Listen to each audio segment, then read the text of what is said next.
Hi guys, welcome to शाद classes. मैं हूं अशरफ अंसारी। आज हम लोग पॉलिटिकल साइंस का जो है भारतीय राष्ट्रीय कांग्रेस की स्थापना पढ़ेंगे। बहुत इम्पोर्टेंट है और बहुत ही इंटरेस्टिंग है।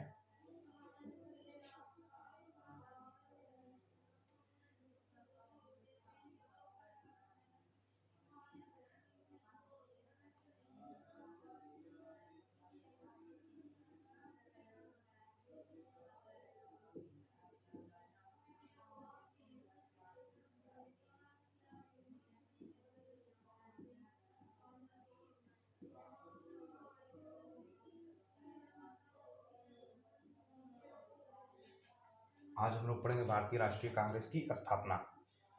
तो सबसे पहले हम लोग देख लें कि इसमें जो है लाला लाजपत राय ने कहा था, जब भारतीय राष्ट्रीय कांग्रेस की स्थापना हुई थी तो लाला लाजपत राय ने कहा था कि कांग्रेस की स्थापना का उद्देश्य ब्रिटिश साम्राज्य को खतरे से बचाना अधिक व भारत के लिए स्वतंत्रता की प्राप्ति कम था। यानी कि उनका कहना था कि ब्रिटिश साम्राज्य जो है अपने को खतरे से बचाने के लिए कांग्रेस की स्थापना कर रहा है, न कि भारत को स्वतंत्रता दिलाने के लिए। और इसमें जो है ब्रिटिश साम्राज्य के हित को मुख्य स्थान दिया गया और भारत के हित को सहायक स्थान दिया गया। और इसमें जो है ये कहा जा सकता है कि राष्ट्रीय कांग्रेस के जो संस्थापक थे वो भारत में ब्रिटिश शासन को बनाए रखना चाहते थे। उनका उद्देश्य यही था। और कांग्रेस की स्थापना जो थी 28 दिसंबर 1885 को हुई थी ए ओ ह्यूम द्वारा।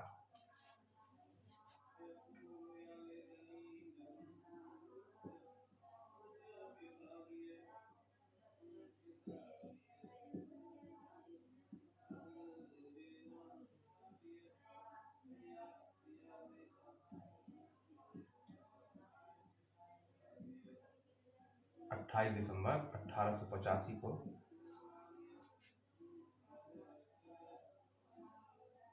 एलन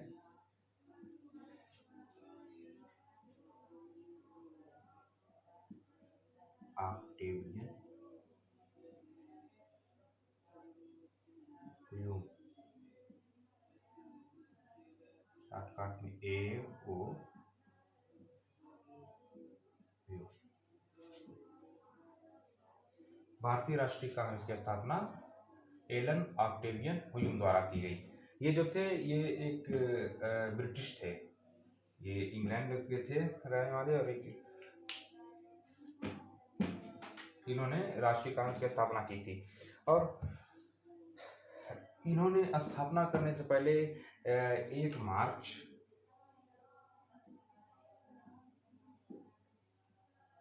1883 को कलकत्ता विश्वविद्यालय के छात्रों के लिए एक पत्र लिखा था। और उसमें इन्होंने 50 नवयुवकों की मांग की थी जो कि साहसी हों, आत्मसंयमी हों और देश से प्रेम करने वाले हों। और इन्होंने और जागृत जो युवक थे उनको मातृभूमि की सेवा के लिए ललकारा था। यही जो है कांग्रेस का आधार बनी।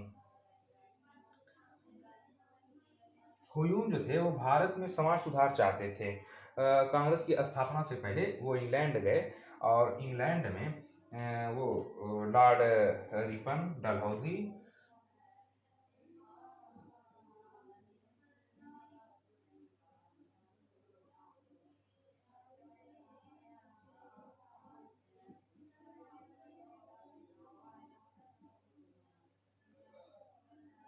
ब्राइट नाम था, जॉन ब्राइट नाम था।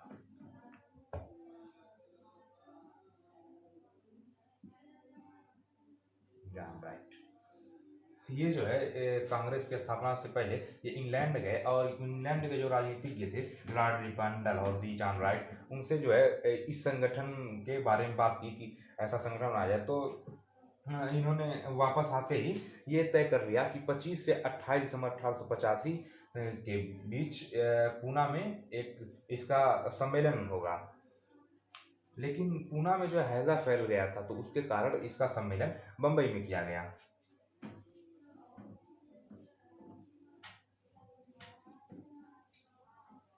और इसके सम्मेलन में जो है इसका इन्होंने इंग्लैंड से वापस आते ही 25 से 28 दिसंबर 1885 के बीच पूना में इसका प्रथम अधिवेशन आयोजित करने के लिए कहा, लेकिन वहाँ पे हैजा फैल जाने के कारण इसको जो है मुंबई में आयोजित किया गया। और मुंबई में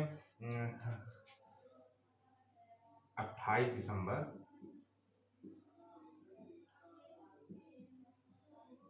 1885 को दिन के 12 बजे गोकुल दास तेजपाल संस्कृत पाठशाला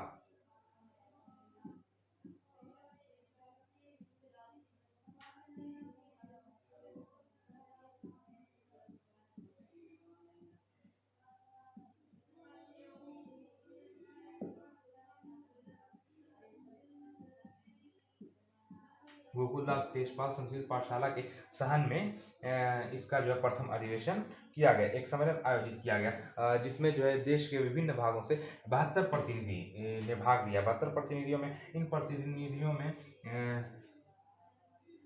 श्री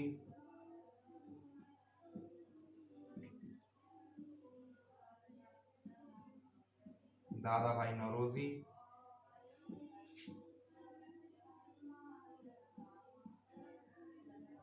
फिरोज शाह मेहता,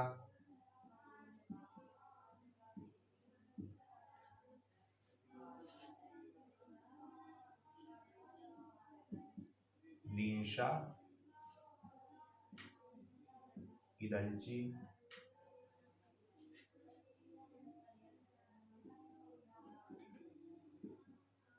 काशीनाथ तैलंग,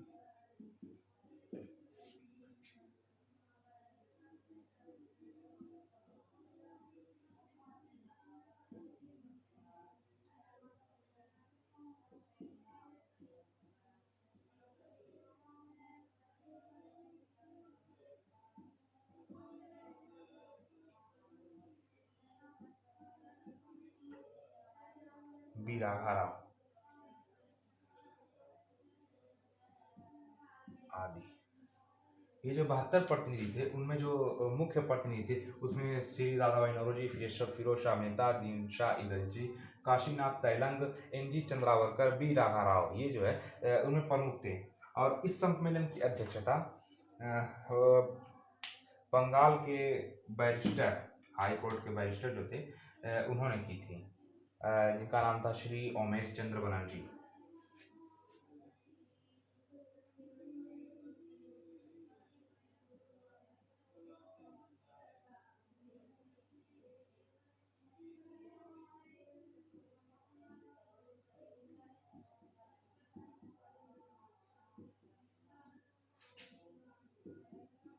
अध्यक्षता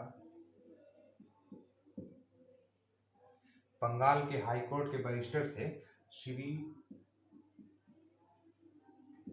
उमेश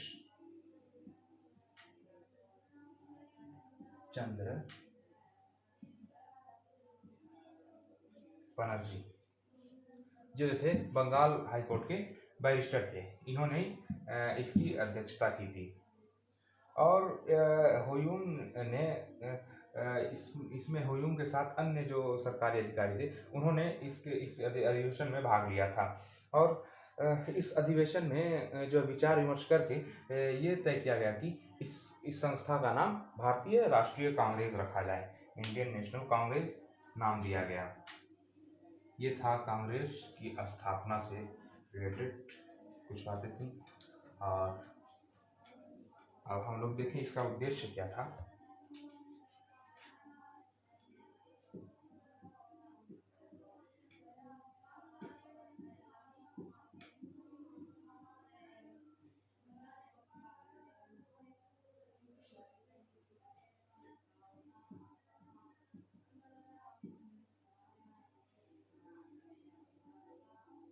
एम्स ऑफ कांग्रेस 28 दिसंबर 1885 को प्रथम अधिवेशन में श्री उमेश चंद्र बनर्जी जी ने ये कहा था कि इसका उद्देश्य भारतीय राष्ट्रीय कांग्रेस का निम्नलिखित उद्देश्य है, जिसमें से कहा था नंबर 1, साम्राज्य के विभिन्न भागों में देश हित के लिए जो लोग कार्य कर रहे हैं उनका संगठन करना और उनमें मित्रता बढ़ाना। ये इसका पहला उद्देश्य था। साम्राज्य के विभिन्न अंगों में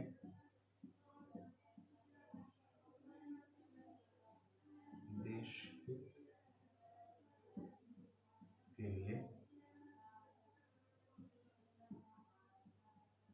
कार्य करने वाले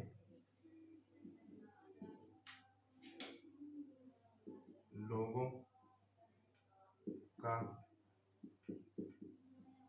संगठन करना तथा उनमें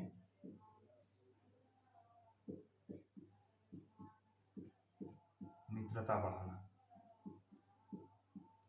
इन्होंने पहला उद्देश्य ये बताया कि साम्राज्य के विभिन्न अंगों में जो देश हित के लिए कार्य कर रहे हैं उनमें उनका संगठन किया जाए और उनमें मित्रता बढ़ाई जाए। और इन्होंने दूसरा इनका ये था कि सभी देश प्रेमियों में जो है धर्म, जात, वंश के आधार पर जो दूषित संस्कार हैं, जो भेदभाव किया जाता है, इन सब संस्कारों को दूर करना, जो दूषित संस्कार हैं, इनका ये था।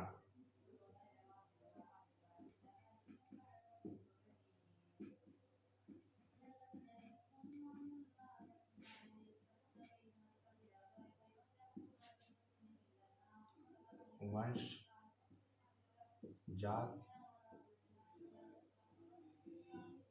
धर्म के आधार पर दूषित संस्कारों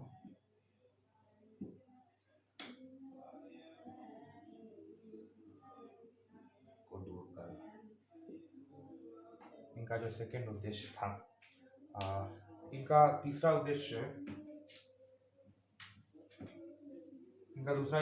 यही था, सभी देश प्रेमियों में वंश, जाति, धर्म के आधार पर दूषित संस्कारों को दूर करना।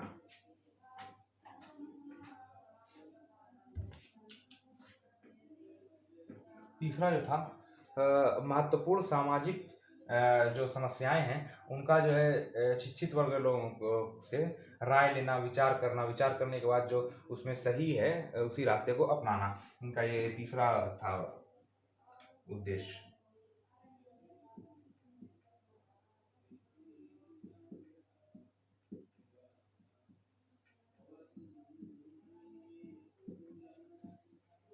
महत्वपूर्ण सामाजिक समस्याओं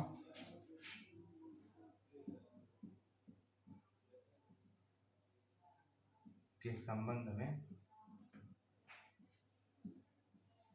भारत के शिक्षित वर्ग के लोगों से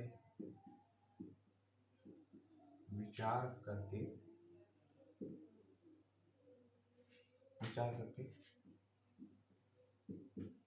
उचित विचार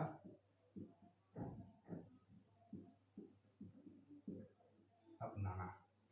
तीसरा उद्देश्य था कि महत्वपूर्ण सामाजिक समस्याओं के संबंध में भारत के शिक्षित वर्ग के लोगों से विचार करके उचित विचार अपनाना। और इसका चौथा उद्देश्य था कि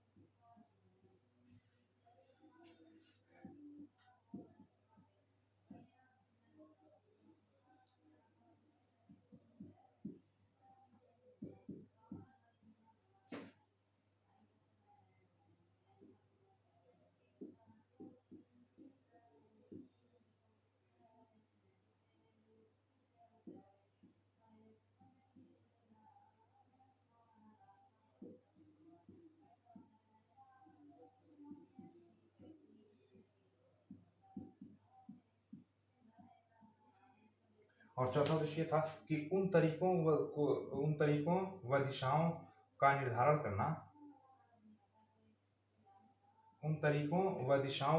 करना जिनके द्वारा भारत के राजनीतिज्ञ देश हित के लिए कार्य कर सकें। ये चार उद्देश्य कांग्रेस की स्थापना के चार उद्देश्य थे। और